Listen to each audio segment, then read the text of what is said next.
tutup lagi. Nanti kan Host dia pun terganggu kat ni. saya macam tak boleh nak digest apa yang speaker cakap. Aku merata-rata aku jaga dia. Opening. Selamat datang ke #Opening The Borderless Podcast.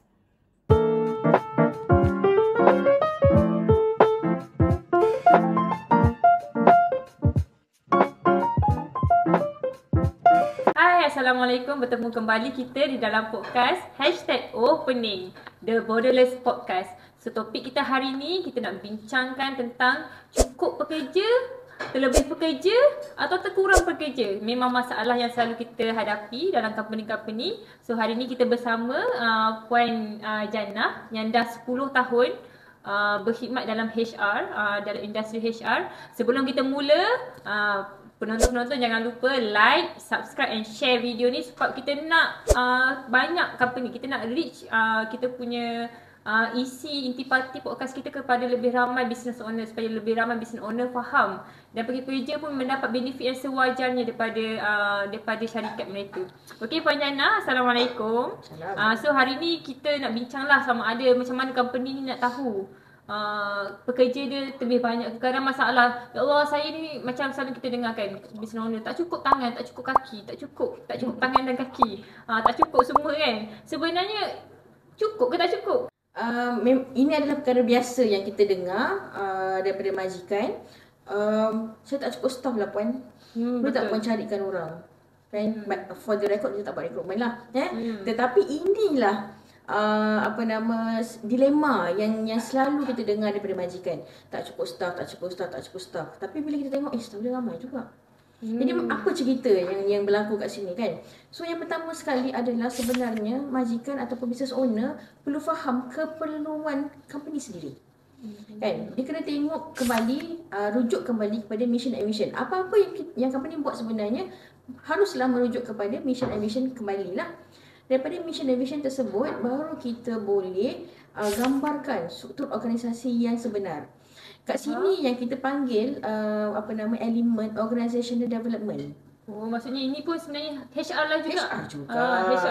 HR juga tapi lebih strategik. Faham. Okey, jadi dia kena faham struktur organisasi dia bagaimana. Barulah mereka boleh identify jawatan ataupun position yang berkaitan, yang perlu ada ataupun yang core untuk sesuatu organisasi. Nak menjalankan ni organisasi ke arah mission and vision tersebut. Okey, ini yang kita perlu faham. Bukannya kita nampak tak ada orang nak packing, terus kita kata kita kena cari orang packing lah. Sebenarnya ada je orang yang boleh buat packing juga. Tapi sebab kita tak tahu ataupun kita tak nampak, kita tak kaji, job analysis tu kita tak buat. Jadi itu yang kita rasa, kita ambil orang packing, kita bayar by jam. Padahal ada orang lain dalam tu dah boleh buat sendiri. Dah boleh buat. Sebab kadang-kadang kita rasa tak cukup tangan kat satu department tu. Tapi sebenarnya department lain ni terlebih-lebih pula dah kita hire. Jadinya kita punya expense tu daripada manpower tu tak strategik lah. Tak strategik. Dan ini yang di mana akhirnya kita dengar majikan komplain, staff saya asyik tengok handphone je. Sebab ada staff yang terlebih kerja, ada staff yang cukup kerja. Sebenarnya gaji dapat lebih kurang sama. Betul. Workload tu tidak selari.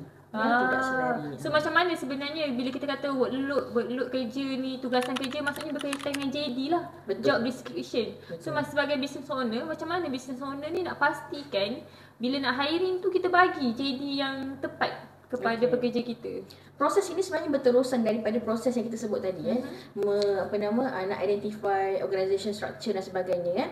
Bila kita dah identify positions, daripada position tersebut yang kita kena identify pula job description untuk jawatan-jawatan yang kita dah identify. So ini adalah cabaran terbesar sebenarnya untuk business owner ataupun head of department. Ya, contohnya macam mana kita nak tahu JD ni terlebih banyak ke untuk satu jawatan tu kan. Tapi at the end of the day, sebenarnya memang business owner yang perlu tahu sebab ini adalah bisnes mereka. Mereka tak boleh bagi, saya nak bagi HR untuk buat. HR executive pula tu yang baru, yang tak ada pengalaman lagi kan, kesian budak tu. Betul. Ya. Business owner mesti faham tugas ini berat mana, workload dia bagaimana, berapa jam yang diperlukan untuk setiap man hour lah.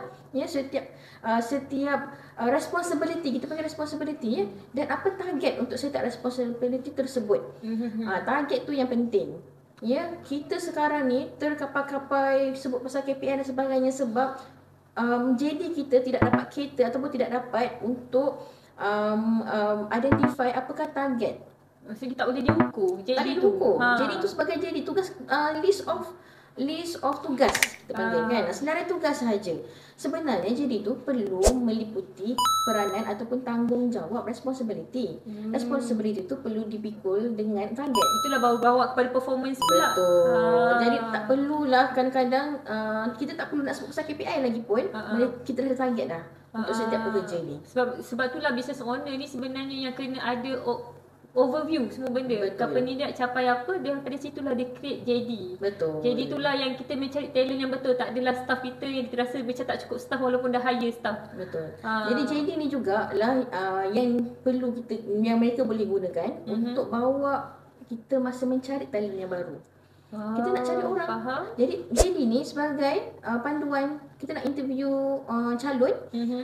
Refer kepada JD balik. Dia pernah tak buat ni? Dia boleh tak buat kita ni? tengok resume dia, cara dia menjawab soalan. Sama tak dengan kita punya keperluan. Faham. Bukannya kita macam orang buta interview orang. Kita tak tahu keperluan kita apa, kita interview je. Itu yang jadinya bila staff kita masuk tak kena.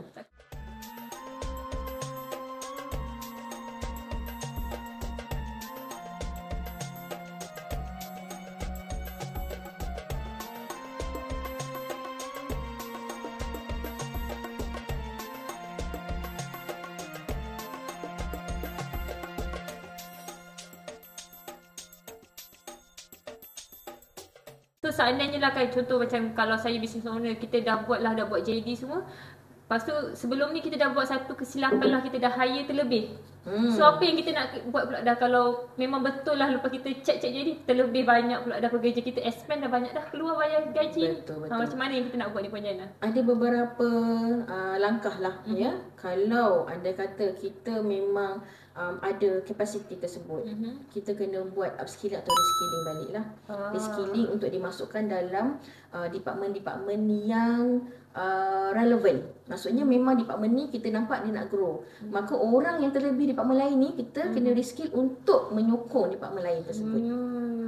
Maksudnya pilihan buang orang tu bukan yang pertama lah. Betul. Maksudnya company, business owner tak boleh nak fikir terus nak buang orang. Betul. Pilihan buang orang ni sentiasa berada dalam tangga terakhir sekali. Terakhir sekali lah. Maksudnya kena fikir dulu macam mana kita boleh restrategize staff kita ni yang terlebih di satu department. Macam mana kita nak letakkan dia di department yang lain yang menghasilkan lagi banyak lagi sales revenue company. Betul. Dia akan sangat-sangat terkait juga dengan akta nanti. Ya.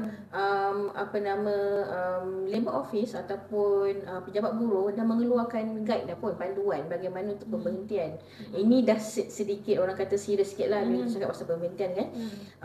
Guide tu pun pemberhentian adalah yang terakhir. Kita kena tunjukkan apakah langkah-langkah yang kita dah ambil sebelum kita ambil langkah pemberhentian. Banyak sebenarnya, reskilling kan, carikan tempat kerja, kita kena susun balik jadual dan sebagainya. Ini yang kita perlu tengok. Benda-benda ni lah kadang-kadang yang business owner terlepas pandang. Yang sebenarnya diingatkan boleh terus berhentikan pekerja. Tapi sebenarnya seandainya tak tahu, carilah company-company yang offer cara mengajar macam mana cara yang nak training kan. Apa yang kita boleh bantu adalah untuk guide business owner untuk lihat kembali bagaimana cara you nak buat. Dan kalau memang tak ada langkah lain dah, memang this is the last resort. Maksudnya terpaksa mengambil langkah redundancy kita panggil. Redundancy tu maksudnya terlebih orang lah dalam satu position kan. So kita terpaksa let go. Maka ada strategi dia juga. Bukan kita boleh main tulis surat lah. Adalah berhentikan. Tidak boleh. Tak boleh. Ada caranya, ada langkah-langkah, ada prosedur dia yang kena ikut. Okay. Jadi jelaslah sebenarnya kalau seandainya business owner di luar sana, kalau kita tengok macam terlebih staff, macam terkurang staff, kalau tak sure, datanglah kepada Borderless kan. Sebab Borderless memang offer that service untuk membantu business owner memastikan tahap pekerja dia paling efisien. InsyaAllah. So terima kasih Puan Jana. Very I think details explanation untuk business owner ni faham macam mana nak management numbers of employees, macam mana kita nak alignkan dengan culture company, mission and vision company kan. Sangat sangat teliti dan saya rasa sangat bermanfaat lah untuk kita punya business owner di luar yang mereka mungkin tak pernah terfikir lah benda ni, macam rasanya macam nak gajikan orang, tiba-tiba nak kena buang pula. Sebenarnya tak semudah tu. Memerlukan strategic planning yang baik lah sebenarnya. Okey, dengan harapan podcast kita pada hari ini dapat memberi banyak sangat input kepada penonton kita di luar sana, especially kepada kita punya business owner yang nak berkembang lagi, yang nak generate lagi banyak revenue, tapi at the same time nak jimatkan expense manpower, macam mana cara terbaik untuk kita hasilkan revenue company yang lagi banyak. Jangan lupa kita jumpa lagi di podcast yang akan datang. Terima kasih kerana mendengar. Assalamualaikum.